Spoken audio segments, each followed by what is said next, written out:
One morning, Henry was feeling very sorry for himself.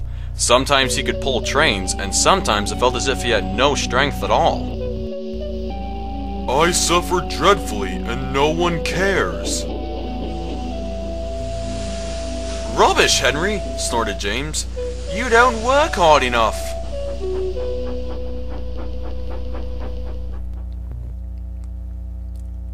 Sir Topham Hatt spoke to him too.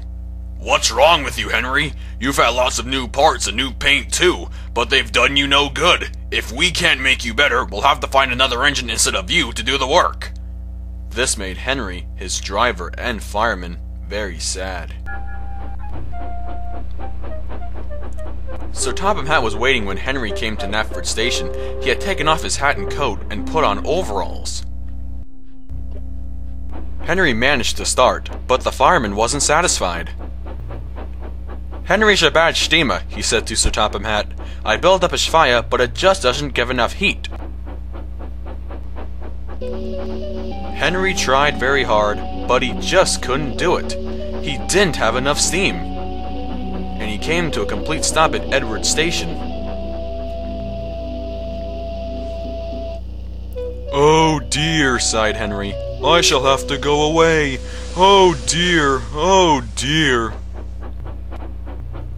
All he could do was to go slowly onto a siding, and Edward took charge of the train.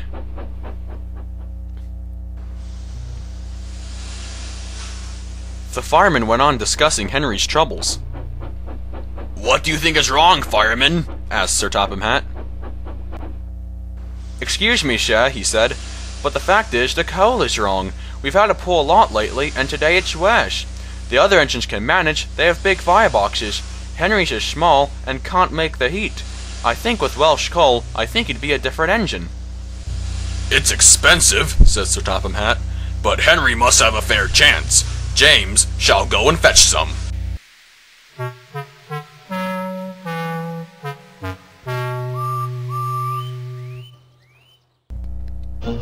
When the Welsh coal came, Henry, his driver, and fireman were excited. "Now we'll show them, Henry, old fellow."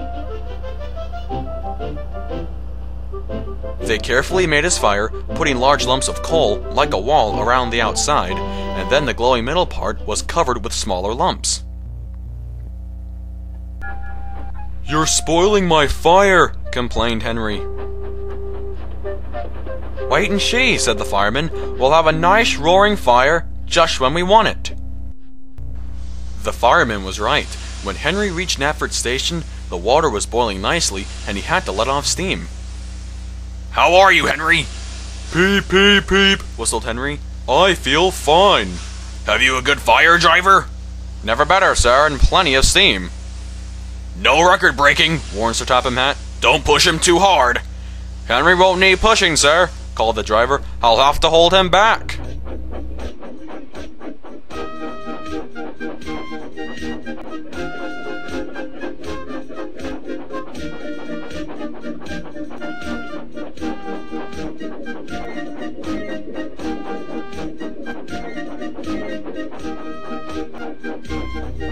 Henry had a lovely day.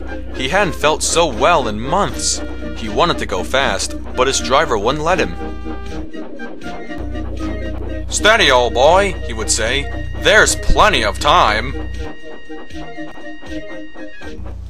They arrived early at the station. Thomas pulled in. So where have you been, lazy bones? Asked Henry. Well, I don't have time to deal with darling tank engines like you. Goodbye.